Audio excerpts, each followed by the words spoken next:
Hello and welcome to my podcast. My name is Connor and I am currently a senior in high school. This episode will focus on my career journey up to this point in my life, and I'll explain my goals and what I expect to encounter in the field and why I want to be a veterinarian. Additionally, I'll talk about some experiences I've had in the field and the next steps I will take to accomplish my goals.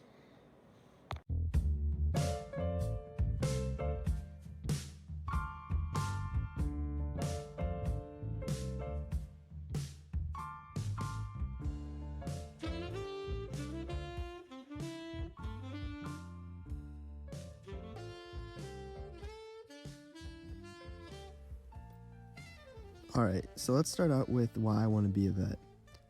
Growing up, I always loved animals and always wanted to be around them and do something with them, and I kind of just stuck with that as I was growing up. And then throughout school, I always found like the science is very fascinating, and specifically the anatomy of humans and animals super fascinating, as well as the diseases and the microscopic part of life. And then if I just kind of combine all of those interests, it kind of just led me straight to the veterinary profession. But then also growing up, one day I just decided I wanted to be a vet, and ever since then I've kind of just stuck with it, and here I am. Now my goals are obviously to help these animals live longer and happier lives. I want to see them thrive and grow, not only like physically, but also make sure they grow up in a good environment and are healthy and able to do that.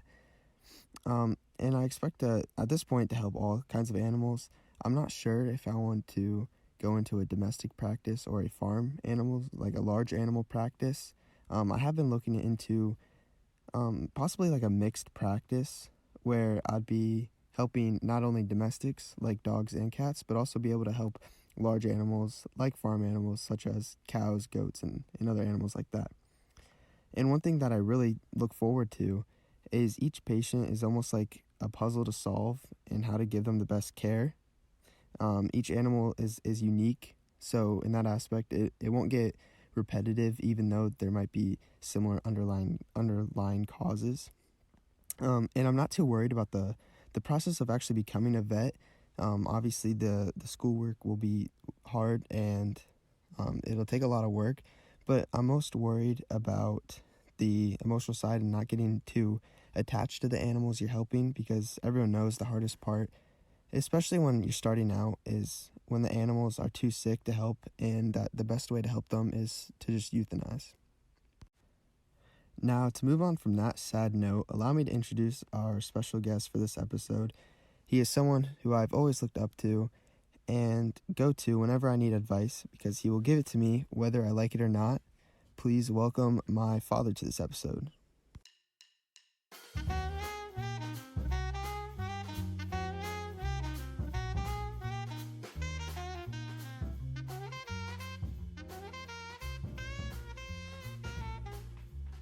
So, how are you doing today?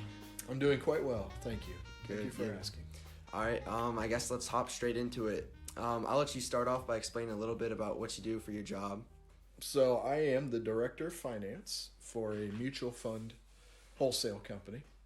I am responsible for all finance and accounting functions, back office functions within the entity. So we do month-end closing. I deal with outside auditors, deal with outside attorneys, negotiate contracts, do financial projections, a lot of modeling for acquisitions and divestitures. So just a lot of accounting and finance related items. Okay, nice. So like, what was your journey like growing up? To become a director of finance, and like, did you ever, was that the goal in mind at all, or did you ever like want to be something else and that just kind of happened? Well, oddly enough, I wanted to be a film director. Really? My goal was to be a director, and that kind of got derailed when I noticed that there's only really about 4 film schools to attend in the United States that would bounce you on to actually directing a film. Okay. And unfortunately, they are way too expensive. So I received scholarships to be a chemical engineer. And so I spent about 2.5 years studying engineering in college, and then I just was sitting in class taking an exam and realized I did not want to be an engineer for the rest of my life. I couldn't see myself doing that forever and ever. So I turned in my exam and walked over to the College of Business and said, "What is the closest thing that you have to engineering?" And they said accounting. And so I flipped to accounting that day and went through a 5-year accounting program in 2.5 years. Wow. And went into public accounting, spent 7 years in public accounting, and have been in private accounting ever since. So would you say that was one of the best decisions you've ever made in your life? At the time, yes. It's not the most exciting career, I'll be the first to admit it, but there's always employment, and I've made a pretty good living doing it. Because everyone always needs an accountant. Yes. Accounting is fundamental. Do you have any words of advice for me for my future going to college and my career after that? Definitely study in college. Yeah. I mean, have fun, but study, because college is extremely expensive compared to when I was going. Of course. Things have definitely changed. Have fun, but also get as much experience as you can.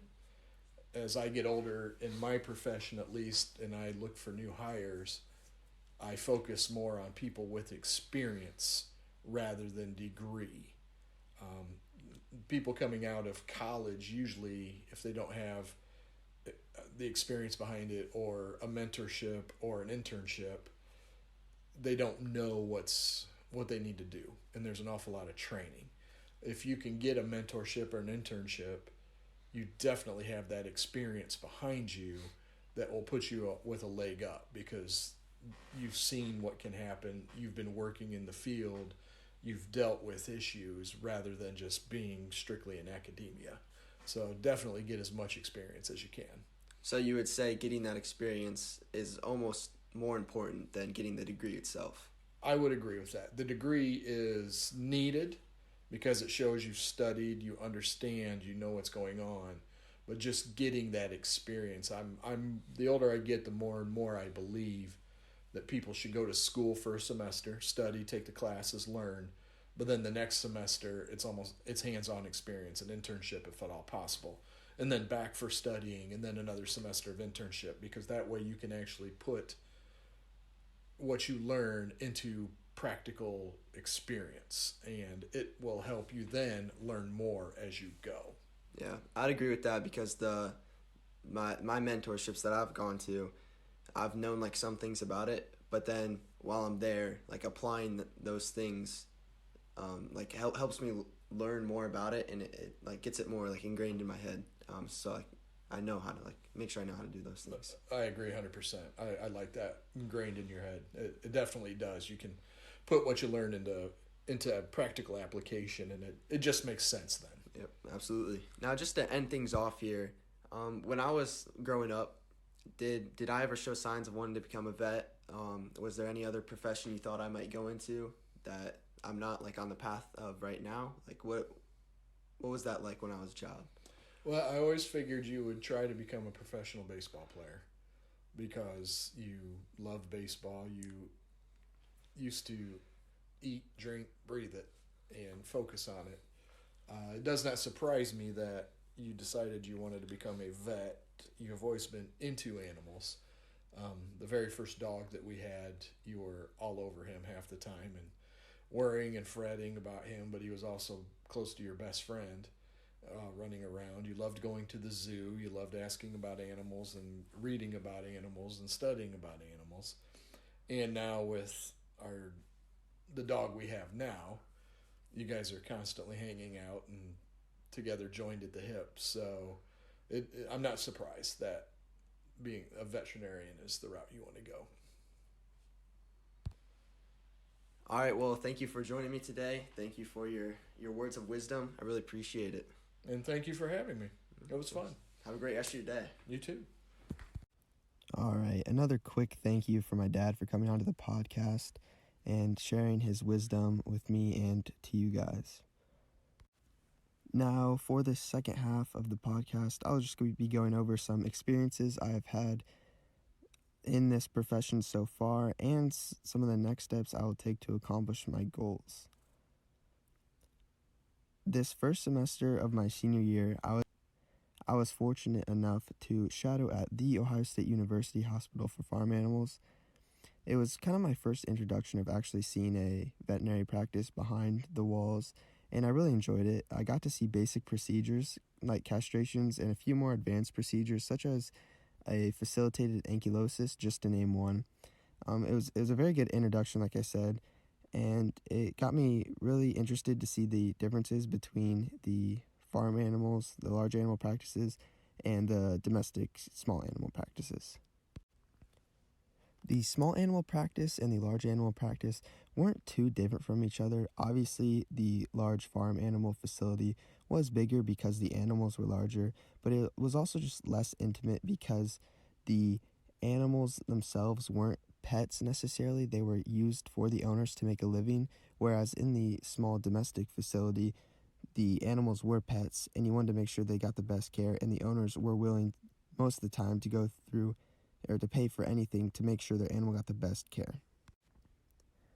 Now, to wrap things up, I'll leave you with some things I've learned on my short career journey so far.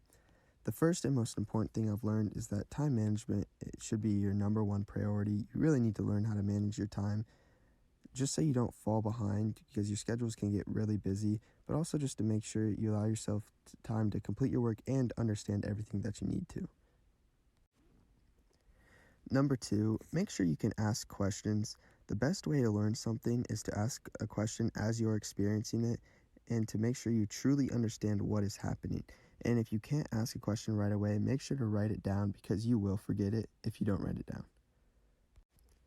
And then finally, the last thing I'll leave you with is to make sure you can get an in-person experience if you know what your desired profession is. Not only will it look better on a resume and help you learn better, but it is also a lot less boring than just sitting in class learning about something. I want to thank you for listening to this episode of the podcast. I really appreciate you tuning in, and I hope you enjoy the next episode.